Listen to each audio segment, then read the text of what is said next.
It was a promise made on the national stage, a vow of total transparency. After years of public outrage over the heinous crimes of Jeffrey Epstein, the Department of Justice was finally supposed to lift the veil of secrecy. The American people, sick of cover-ups and sweetheart deals, were promised the truth, the whole truth. But that promise was broken. What we got wasn't transparency. We got a scandal of incompetence and deliberate concealment that shook Washington to its core. And while the hunt for a single smoking gun file captivated the public, the real story was the systematic effort by Attorney General Pam Bondi's DOJ to obstruct Congress and hide information that pointed to the highest echelons of power. The promise was simple: full transparency on the Epstein network. But, behind the scenes, a different story was unfolding.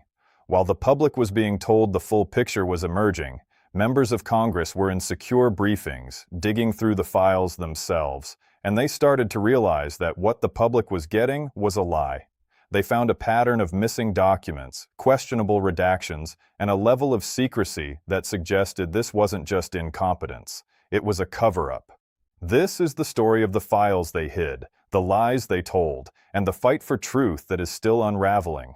The story of this cover-up begins with a demand born from public outrage.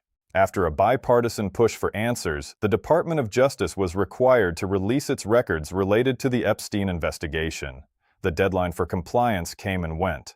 For weeks, there was silence. The public and the press grew restless. Finally, the Department of Justice made its move, launching the first phase of a massive data release. But almost immediately, it was clear that something was terribly wrong. The release was a catastrophe of mismanagement. Lawyers for Epstein's victims, the very people this was meant to bring justice to, sounded the alarm over redaction failures and compliance issues. The backlash was swift and furious. The DOJ was forced to pull documents offline, blaming errors and promising fixes. It was a humiliating admission of failure. But as it would soon turn out, incompetence was only half the story. The other half was far more sinister: deliberate concealment. While the DOJ publicly scrambled, members of Congress were getting their first look at the files in secure settings. It was a slow, arduous process, but a few persistent lawmakers, like Republican Thomas Massie, refused to be deterred. They began the painstaking work of comparing the internal files to the public versions. It didn't take long to find discrepancies. Big ones. It became clear that this wasn't just about accidental redaction errors. Entire documents and sections of the investigation seemed to be missing. This was the first hard evidence that the DOJ wasn't just incompetent, it might be actively hiding information. This was the proof of a cover-up in the making, and the question that hung in the air was deafening. What was Pam Bondi and the Department of Justice so desperate to keep hidden? The dam of secrecy truly broke, not with a single file, but with a series of explosive confrontations that exposed the DOJ's pattern of deception. The frustration boiled over during contentious hearings and closed-door briefings, with lawmakers from both parties armed with knowledge of what was being hidden. One by one, they exposed the lies, the suspicious redactions, and the missing files. The situation grew so tense that on March 17th, the House Oversight Committee took a major step.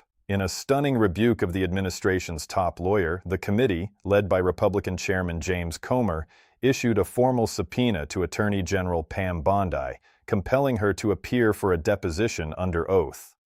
This wasn't a partisan attack.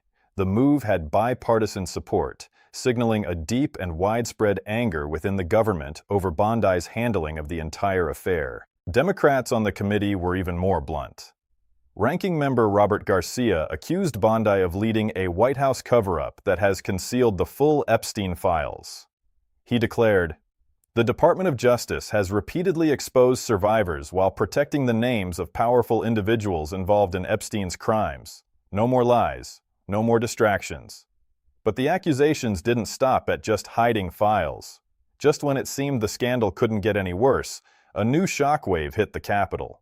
News broke that the Department of Justice wasn't just making it difficult for Congress to conduct oversight, it was actively spying on them. Lawmakers discovered the DOJ was logging the specific search terms and files that members of Congress were accessing inside the secure reading rooms. The DOJ's defense was flimsy. A spokesperson claimed it was a necessary measure to protect against the release of victim information, but nobody was buying it. It was a transparently false pretext. Lawmakers from both parties saw it for what it was: an attempt to intimidate and obstruct a co-equal branch of government. Representative Pramila Jayapal was outraged, calling it totally inappropriate for the DOJ to surveil them. Representative Jamie Raskin, another top Democrat, demanded an immediate investigation by the Inspector General into what he called an outrageous abuse of power. The mask had slipped. Bondi's DOJ wasn't just mismanaging a document release, it was using the tactics of a surveillance state against its own oversight body. This level of deception from our own government is something we cannot afford to ignore. If you believe that we deserve the full, unredacted truth, no matter who it implicates, then take a moment to subscribe to this channel. We are committed to digging through the documents, exposing the lies, and holding power accountable. Hit that subscribe button and the notification bell so you don't miss the next chapter in this investigation. Your support is what makes this work possible. The more Congress and the press dug, the more they found being buried. The pattern of obstruction was becoming undeniable. The cumulative weight of the lies, the redactions, the spying, and the stonewalling had finally broken the patience of Congress.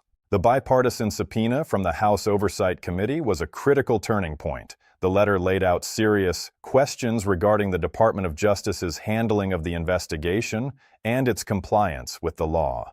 The demand was clear: no more excuses. Congress wanted answers, and they wanted them under oath. The bipartisan consensus was forming. The Department of Justice, under Attorney General Pam Bondi, was not engaged in a good-faith effort at transparency. It was engaged in a politically motivated cover-up, protecting powerful people at the expense of the truth and the law. Demands grew louder for a complete reset, for the production of the millions of pages, the removal of improper redactions, an end to the spying on Congress, and a process that would finally allow for meaningful review of the files. The battle lines were drawn. Congress was demanding the truth, and the Department of Justice, led by Pam Bondi, was doing everything in its power to keep it buried. What began with a promise of transparency has devolved into one of the most significant cover-ups in recent memory. Let's summarize what we now know for a fact. We know that Attorney General Pam Bondi's Department of Justice failed to comply with document release requirements. We know that when they finally released files, their mismanagement created chaos and failed the very victims they were sworn to protect. We know they were caught spying on members of Congress, tracking their search histories as they attempted to perform their constitutional duty of oversight. And we know the bipartisan frustration became so great that Congress issued a subpoena to compel the Attorney General to testify. This is not a conspiracy theory. This is a documented pattern of deception, obstruction, and concealment, confirmed by bipartisan members of Congress and the DOJ's own actions. They promised transparency, but they delivered secrecy. They promised accountability, but they delivered a cover-up. They promised justice for victims, but instead they protected the powerful. The subpoena for Pam Bondi marks a critical moment. But the fight is far from over. The central questions remain unanswered. What else is buried in the files the DOJ refuses to release? And who are they protecting? The story of Jeffrey Epstein was never just about one man. It was about his network. It was about the system of power that protected him, and it is now clear that the very department tasked with dismantling that network may have been co-opted to preserve it. The truth is in the files, and we will not stop until we see all of it.